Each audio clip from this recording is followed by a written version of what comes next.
the basil of the house, the caring, sensible, loving wife, the first woman to embrace Islam, the mother of the believers, Khadijah bint Khuwaylid.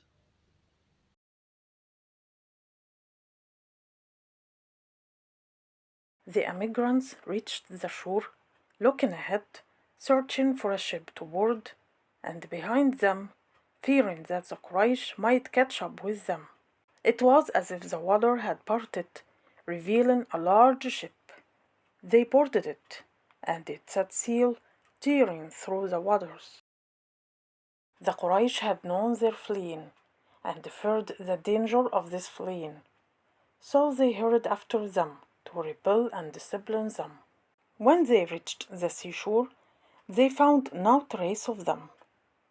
Their rage intensified, and their men returned with hearts on the verge of bursting and eyes on fire, shouting in fury, "Action must be taken. What are we waiting for?" Some of them said when they settled down, "We should kill Muhammad." Others said, "We kill Khadijah and Abu Talib." Others replied, "Rather, we kill these people along with Banu Hashim and Banu Abdul Muttalib." They agreed to blockade them and withhold food from them until they either would die of hunger or abandon Muhammad. They wrote a document among themselves in which they pledged not to sell anything to them, or buy anything from them, or mix with them, or marry them, and to be united against whoever showed kindness to them. Then they hung this document on Al-Kaaba. Faced with this wicked treaty, Banu Hashim and Banu al-Muttalib met and consulted about this matter. They decided to unite against this sinful alliance and not abandon Muhammad, even if they died of hunger. They decided to all enter a mountain path which would gather them all together and live there together, far from the plots of Mecca that stood before them. They hastened to enter this path, and Khadijah entered with them, with whatever money and provisions she could have. Then the Quraysh spread out in the market. Whenever they saw a caravan approaching Mecca, they would surround it and stand watching.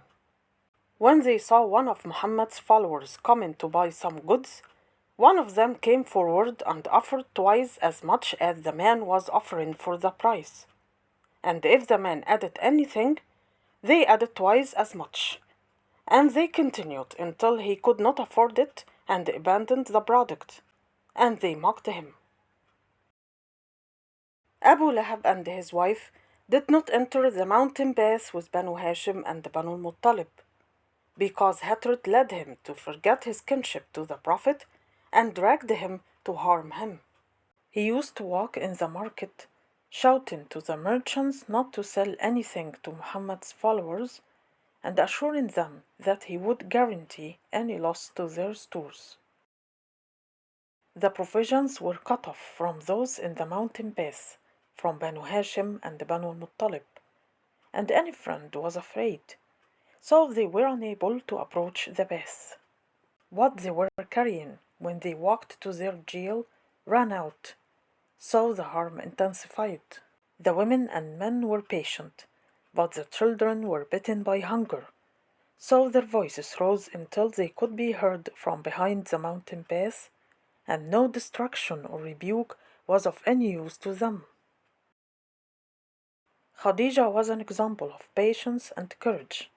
She gave what she could of money and consolation. She was patient, strong of soul, and big of heart. Her smile intensified every time the distress intensified and the affliction increased. She was in the middle of the path, away from the Quraysh, but they were afraid of her plotting, tightening their surveillance over the path, tightening their blockade, and watching those whom they feared that they might be reached by Khadijah's management. But they felt that some food was entering the path by her arrangement, so they tightened their surveillance, and Abu Jahl was supervising the organization of this blockade, so he increased his vigilance and watchfulness. One night, he saw a boy carrying wheat and sneaking with it in the dark of night, and behind him a man from the police who was hurrying along. Abu Jahl grabbed the boy and the load and asked the man in anger, "Didn't we vow to boycott these people until they either convert to our religion or die of hunger?" The man quickly responded with sarcasm, "This is a debt I owed Khadijah. Don't you want people to fulfill what they owe in debts?" Then Abu Jahl rose up, shouting, "Khadijah is behind every scheme. Khadijah wants to overpower us all. We will kill Khadijah and her family." Then he hurried to the leaders of Quraysh to see their opinion on Khadijah and her plans, and they began to think. The blockade continued for 3 years, during which Khadijah spent all her money with a content heart at ease in her soul and instilled strength in the hearts of men and sacrifice and patience in the hearts of women, until Allah permitted breaking this blockade, so it was broken. The besieged returned to their homes, moving slowly. Khadijah returned to her house with this distress strengthening her, thinking about what Quraysh would do after their failure in this blockade, and pondering the remaining cruelty and evil that Quraysh possessed. Then she rose up with fear and anxiety when she remembered that they only had one last arrow left in their pouch, and she shouted with strength, "They will not kill him. They will not be able to kill him. Allah is with him. Allah is his protector." Khadijah's house began to be filled with the common Muslims, and the verses of the Holy Quran were recited in it by the Messenger and his followers. The infidels wished that they had demolished and removed this house. Abu Jahl met the infidels, and they decided not to remain silent anymore, and it no longer would benefit other than the last arrow. But more about this story will be told in the next episode.